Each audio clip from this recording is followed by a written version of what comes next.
welcome back to our channel. Okay, here I'm having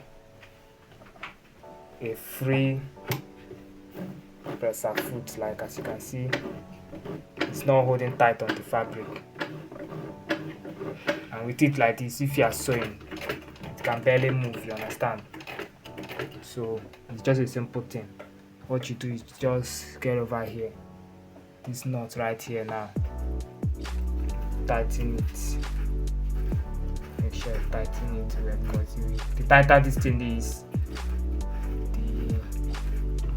the more strong it's going to get hold on your fabric. As you can see, it's not moving anymore. It's very firm and strong. And now it's moving flexibly. That's just it. If you want it to be more tighter, you can tighten this one more, but like this is okay. So that's it. You can now continue with what you are saying. Thank you very much for watching. Don't forget to like and subscribe.